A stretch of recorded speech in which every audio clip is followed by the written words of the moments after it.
Hi, and welcome to my channel. My name is Amanda. We're going to be doing a dual video where I am reviewing the books or telling you about the books that I read in the first half of January. And also, I will be showing you the books that I have bought.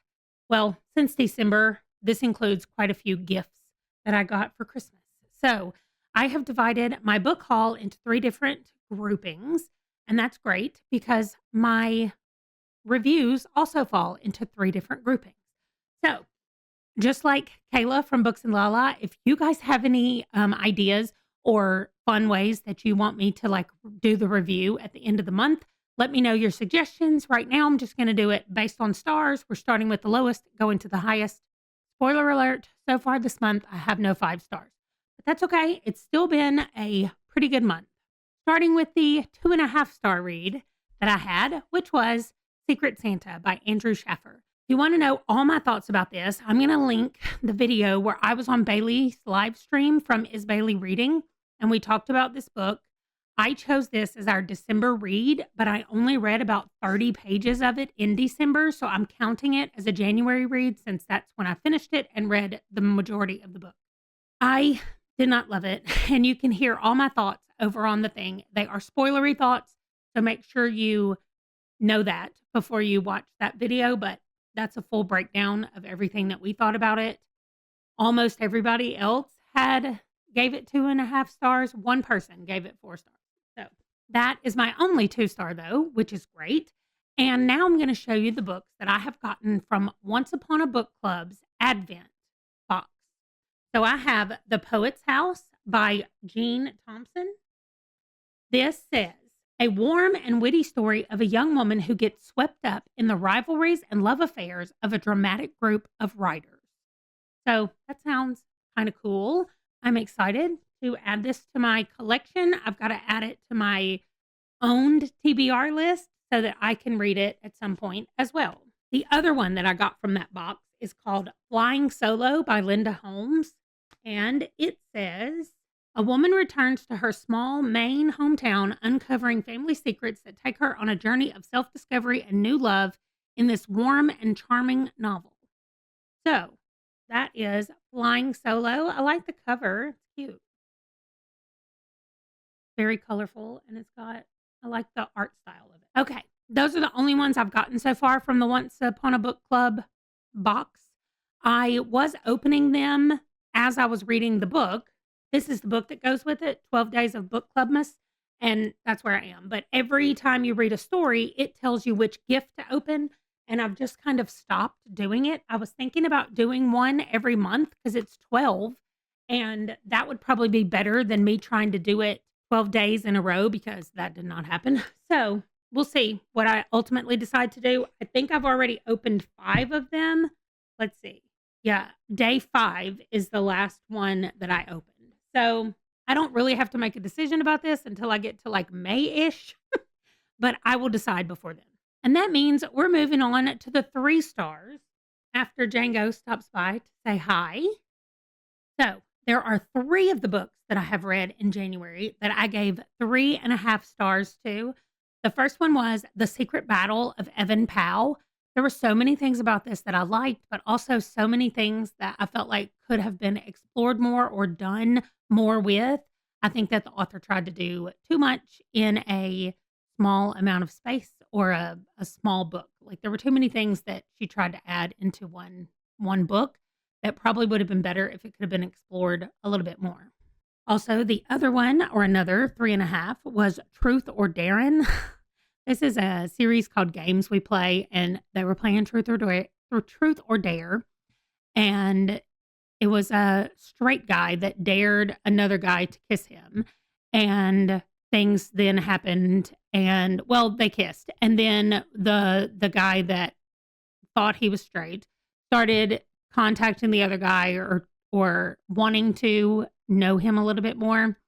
I ended up giving it 3.5 stars because I thought there was a lot of self-discovery that maybe needed to have been explored or thought about a lot more. And I don't know that for sure, but I just feel like it's not easy or automatic decision, and that's the way the book tried to make it seem, like it was just a super simple thing to do, but there were extenuating circumstances that should have made it less easy than it was. Anyway, that was Truth or Dare, 3.5 stars. And then finally, my last 3.5 stars was for The Invisible Life of Addie LaRue by V.E. Schwab. I know so many of you wanted me to 5-star this book and absolutely love it. And there were parts of it that I absolutely loved, but there were parts of it that drug on and on and on. And I just wanted it to be over. And so it's getting 3.5 stars. Overall, I liked the story. I loved the premise. I just needed it to not quite be so long in her past, learning the same things over and over about her. Like, I got it. We can move forward now. So that was my main issue with this one. That's why I got 3.5 stars. Bringing us to the next group of books. And these are just books that I bought for myself toward the end of the year. A couple of them, well, I'll show you. These 3 I bought, 10, 11, and 12, to finish off my Spy Family system, finish off my series, so that I now own all the Spy Family books, except book number 13 has either just come out or it's about to come out. I'm like, seriously, as soon as I feel like I have them all here, the next one comes out. But I have 10, 11, and 12 now. I added those to my library in December. And then I bought this one, Adulthood is a Myth, a Sarah Scribbles Collections. First of all, this sweater actually feels like a sweater. So, I don't know. It feels very cool. Anyway, I've never read any of hers, but this looks like a really fun graphic novel. And so I was like, I'm going to get it. It keeps being recommended to me based on the other things that I read. And so I was like, okay, I'm going to do it. Oh, Adulthood is a Myth also has that same texture on the words, but this doesn't down the side. All the rest of the reds, though, have that texture. Oh my gosh, I'm obsessed with this book. And then finally, the last thing I bought for myself, which is not really a book, it's a coloring book, a mystery mosaic coloring book. Now, let me just randomly show you a page. This is what it looks like. All these tiny, tiny things, and they just have numbers in them. And when you're done, you have a picture. And they're all mandalas or mandalas. I'm not even sure how you say that word. But let me show you the very first one that I did right here. I had so much fun with this. I really liked it. My old eyes needed a break about halfway through because those squares were tiny. There's also different shapes. They're not all squares, but this one was all squares. But it was a lot of fun, and it's very pretty. And I had fun just getting out some markers and playing with markers. So that is the last thing that I bought for myself. And we're going to move on to the 4s. Everything else that I read was either a 4 or a 4.5. So I'm going to divide those up. We're going to do 4 stars first. The very first book that I picked up in January was a 4-star read. Great beginning to the year. And it was The Surgeon by Tess Gerritsen. This is my library copy, so it's very shiny. But this is the first in the Rizzoli and Isles series. And I had quite a few questions about the fact that Isles is not even in this book. And I was like, what? I don't understand. I don't understand what this is. But I guess this is introducing us to Rizzoli, and maybe later she meets Isles. I have no idea. But anyway, this was just an overall really good thriller.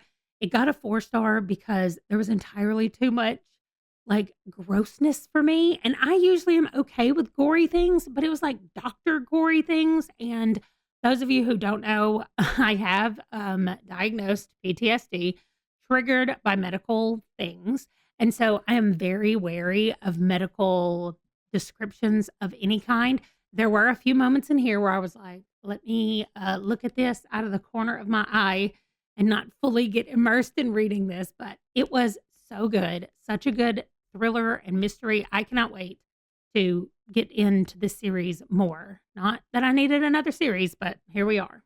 My next 4-star read was a tiny novella, 74 pages, and it's called You Got Alien Trouble from Honey Phillips. It is the novella that follows the 7 Brides for 7 Alien Brothers series. I enjoyed this so much. It was just nice, number one, to get like a little hint of the few of the alien brothers that we met in the original 7 books. And it was a wonderful way to like wrap that all up, but then also bridge the gap to another series that she has. So I am definitely moving into that other series. I enjoyed this so much. It only got a 4-star because it was too short. So it was so good though. And my last 4-star is Dungeons and Drama.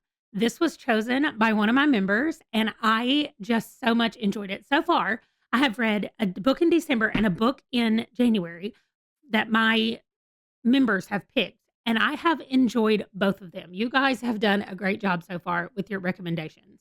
I will definitely be reading the next book in the series. This is YA, which I almost always get turned off by YA immediately. I'm so glad that I went ahead and read this. There was no love triangle. Let me just put that out there. There was no love triangle in this book. It was a romance. It was fake dating, a little bit of fake dating. I mean, I guess it was a little bit more than a little bit of fake dating, but whatever. It was not full on. They're telling everybody they're together, at least not at the beginning, fake dating. So it was really cute. It had to do with a girl whose dad owns a gaming store, and her punishment is that she has to go work at her dad's gaming store. And so she meets somebody there. They decide to fake for a reason, and things happen. So anyway, it was really cute. I really enjoyed it, and I'm definitely going on to the next book in this series. That's all of my 4 stars, and I'm going to do the last section of books that I got, which are gifts. So first I'm going to start with, well, I got volumes 4, 5, 6, and 7 of Lore Olympus. I have 1, 2, and 3 already up there on my shelves. My kids, so my older son got me these 2 books for Christmas. My younger son got me this book. And then one of you guys, one of my channel members, Isona, got me this one. Here's her little Merry Christmas right here. She said, your channel got me back into reading, and I wanted to say thank you. I love it so much. So cute. So I now have 4 through 7 of Lore Olympus. This is not on my 50 before 50 list, y'all, but it should have been because I've been reading it like crazy. Also, I got another coloring book from somebody at work. One of my coworkers gave me this one. It's so pretty. It's called Belle and Blossoms. And so it's all of them has a girl and all of them has flowers all around. So girls and flowers. I love it. And the one on the cover is so pretty. Like, I really like the art style of all of these in this book. I've not colored any of them yet.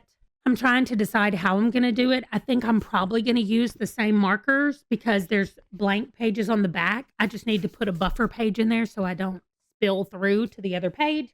But I will work on that. That's a good project while I'm listening to an audiobook. Finally, from my Secret Santa at work, I got Nevernight by Jay Kristoff. My coworker has been wanting me to read this book. And so what's funny is it's secret until the very last day. And we open up our final gift.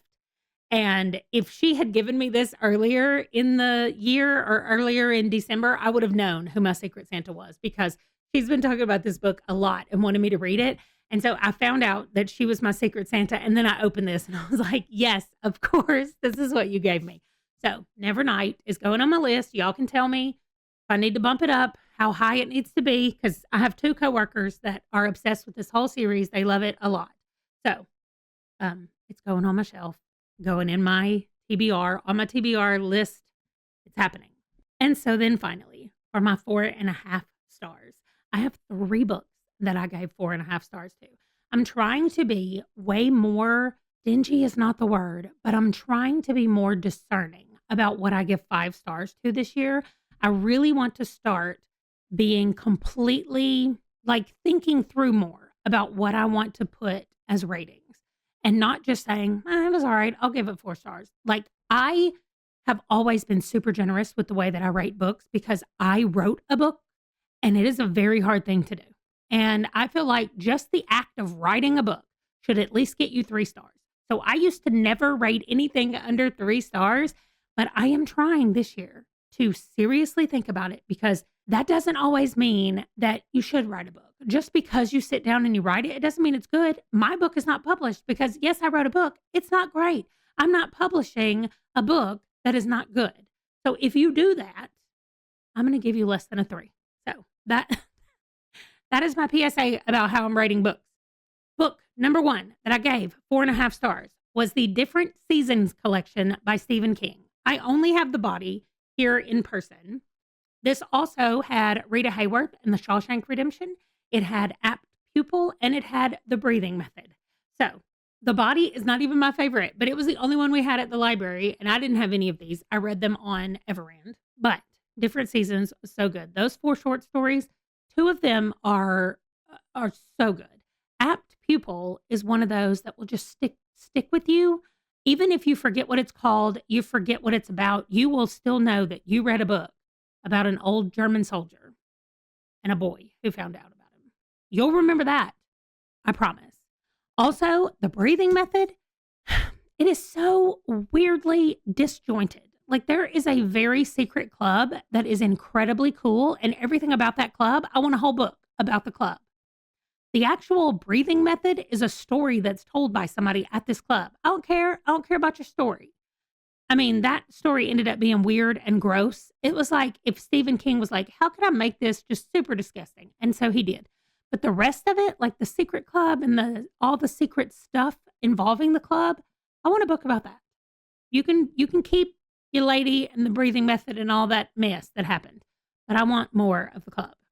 The Body is such a good story of a group of boys who are just trying to find something to do during the summer. And one of them's like, hey, my brother said they found a dead body, but they didn't want to call it in because they were afraid they were going to get in trouble. So this boy and his friends decided to go find the body. This became the movie in the 80s called Stand By Me.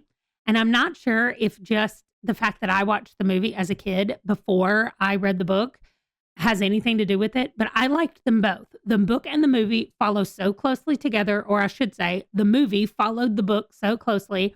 It was very good, and I really enjoyed it. The same thing with The Shawshank Redemption. Like, The Shawshank Redemption has elements of classic Stephen King, like what I would be like, yep, Stephen King wrote that part. But for the most part, if you handed me that story, I would not have been able to tell that he wrote it. He did such a good job of getting away from his authorial voice. I don't know how you say that, but whatever, that voice that we all know as Stephen King, he got away from it. And Andy's story just shined. And Red was the narrator, and Red told us Andy's story, and it was so good. It was been good. I've already read this one once. This was my second time reading these stories, and I looked forward to everything that I knew that was coming up next in Shawshank. Like, I was like, oh, they're going to find out that. Oh, they're going to find out that. Like, I could not wait. I liked it so much. And I loved the movie as well. So that's Different Seasons. I didn't intend to break it all down and talk about it, but it was really good. Really, really good. If you have been scared of Stephen King, I say read this collection because it's going to give you something that doesn't sound at all like Stephen King, something that is mildly Stephen King, and then one very, very Stephen King. Well, 2 probably that are really Stephen King. But these 4 stories, read them. Read them, and you'll find out whether you can handle Stephen King or not. Okay, 4.5 stars I gave to Saga. I have to hold this giant book up. I can't even show you what's happening on chapter 11. This is the cover of issue 11, but bad things are happening on the other side of the page. Not bad things, just inappropriate for YouTube. So, Saga, issue 11 got 4.5 stars. We are just learning who everybody is more, and we're with the family. So, our guy, his parents have found them, and just watching them together in this one was so good. It had a couple of like actually touching moments where I was like, oh, this is not just goofy. Like, this is serious and sad. And I really, really enjoyed it. I'm not going to go on and on about it. My other 4.5 star, Something is Killing the Children, Volume 2. Let me see if I can find some artwork in here that's not going to terrify us. No, that's a little bit scary. Well, here we go. This is just how the artwork looks in general. I like it because it's very realistic. Like, I don't have to wonder, is that part of the background? Is that part of the thing? It's very good. We have some very scary things are happening. In the first book, we find out what is killing the children. We also meet a few people in the first book that continue over to this book, but the storyline and where we're going with everything is just so good that I am so happy that I read this. I'm so glad that I accidentally stumbled onto this graphic novel series, and I am definitely going to be picking up volume 3 and reading it as soon as I can. I'm not supposed to be buying any more books, so I might have to wait until I finish my game so that I can buy some more books. But that is it. That is the 12 things that I have finished in the first half of the month, and that is my new book haul of the new books that I have gotten since December. So I think I'm going to combine these going forward in the future anyway, because it'll be a good way for me to do the half month wrap up, because I don't want to spend a ton of time talking about stats or anything like that, because I'm going to do that at the end of the month. But I do want to go over the books because I don't want to have to go over all of them at the end of the month. So that is going to do it for this one. Thank you so much for watching. Let's see. My favorite one involved seasons, we'll say different seasons from Stephen King. Something is Killing the Children and Saga, which takes place in outer space. So feel free to leave me anything that represents different seasons, outer space, or children. Let's not talk about killing the children, just children. All those work for my favorites. And that's it. That's going to do it. Thank you so much for watching. Thank you to my channel members for always being fantastic and recommending wonderful books. I'll see you guys in the next episode. Bye.